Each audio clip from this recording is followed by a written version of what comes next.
ఆదికాండము 2వ అధ్యాయము. ఆకాశమును భూమియు వాటిలోనున్న సమస్త సమూహమును సంపూర్తి చేయబడెను. దేవుడు తాను చేసిన తన దేవుడు తాను తాను చేసిన తన పని 7వ దినములోగా సంపూర్తి చేసి, తాను చేసిన తన పని అంతటి నుండి 7వ దినమున విశ్రమించెను. కాబట్టి దేవుడు ఆ 7వ దినమును ఆశీర్వదించి పరిశుద్ధపరచెను. ఏలయనగా దానిలో దేవుడు తాను చేసినట్టియు సృజించినట్టియు తన పని అంతటి నుండి విశ్రమించెను. దేవుడైన యెహోవా భూమిని ఆకాశమును చేసిన దినమందు భూమి ఆకాశములు సృజించబడినప్పుడు వాటి వాటి ఉత్పత్తి క్రమము ఇదే.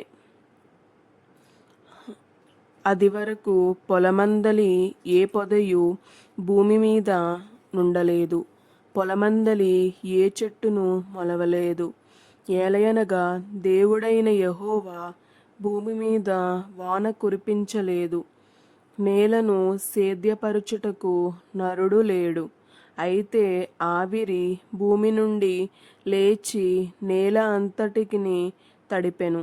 దేవుడైన యెహోవా నేలమంతటితో నరుని నిర్మించి వాని నాసికారంధ్రములలో జీవవాయువును ఊదగా నరుడు జీవాత్మ ఆయెను. దేవుడైన యెహోవా తూర్పున ఏదెనులో ఒక తోట వేసి తాను నిర్మించిన నరుని దానిలో ఉంచెను. మరియు దేవుడైన యెహోవా చూపునకు రమ్యమైనదియు ఆహారమునకు మంచిదియునైన ప్రతి వృక్షమును ఆ తోట మధ్యను జీవ వృక్షమును మంచి చెడ్డల తెలివినిచ్చు వృక్షమును నేల నుండి మొలిపించెను. మరియు ఆ తోటను తడుపుటకు ఏదెనులో నుండి ఒక నది బయలుదేరి అక్కడ నుండి చీలిపోయి 4 శాఖలాయెను.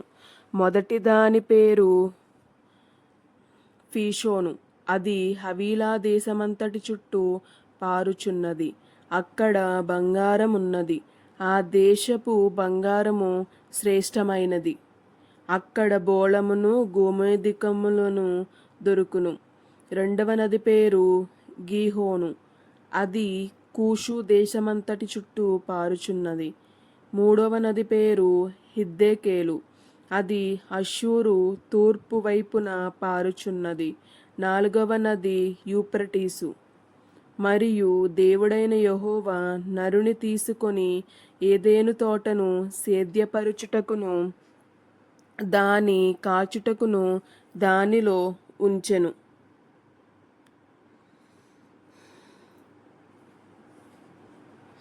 మరియు దేవుడైన యెహోవా ఈ తోటలోనున్న ప్రతి వృక్ష ఫలమును నీవు నిరభ్యంతరముగా తినవచ్చును. అయితే మంచి చెడ్డలను తెలివినిచ్చు వృక్ష ఫలములను తినకూడదు. నీవు వాటిని తినుదినమున నిశ్చయముగా చచ్చెదవని నరునికి ఆజ్ఞాపించెను. మరియు దేవుడైన యెహోవా నరుడు ఒంటరిగా నుండుట మంచిది కాదు, వానికి సాటి అయిన సహాయమును వాని కొరకు అనుకొనెను. దేవుడైన యెహోవా ప్రతి జంతువును ప్రతి ఆకాశ పక్షిని నేల నుండి నిర్మించి ఆదాము వాటికి ఏ పేరు పెట్టునో చూచుటకు అతని యొద్దకు వాటిని రప్పించెను. జీవము గల ప్రతిదానికి ఆదాము ఏ పేరు పెట్టునో ఆ పేరు దానికి కలిగెను. అప్పుడు ఆదాము సమస్త పశువులకును ఆకాశ పక్షులకును సమస్త భూజంతువులకును పేరులు పెట్టెను. అయినను ఆదామునకు సాటి అయిన సహాయము అతనికి లేకపోయెను. అప్పుడు దేవుడైన యెహోవా ఆదామునకు గాఢ నిద్ర కలుగజేసి అతను నిద్రించినప్పుడు అతని ప్రక్కటెముకలలో ఒక దానిని తీసి ఆ చోటును మాంసముతో పూడ్చివేసెను. తరువాత దేవుడైన యెహోవా తాను ఆదాము నుండి తీసిన ప్రక్కటెముకను స్త్రీనిగా నిర్మించి ఆమెను ఆదామునొద్దకు తీసుకొని వచ్చెను. అప్పుడు ఆదాము ఇట్లనెను, నా ఎముకలలో ఒక ఎముక, నా మాంసములో మాంసము, ఇది నరులలో నుండి తీయబడును గనుక నారి అనబడును. కాబట్టి పురుషుడు తన తండ్రిని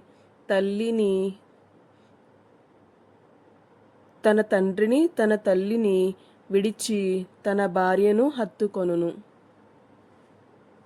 వారు ఏక శరీరమై యుందురు.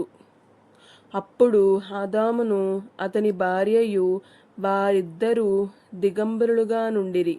అయితే వారు సిగ్గు ఎరుగక యుండిరి. ఆమేన్.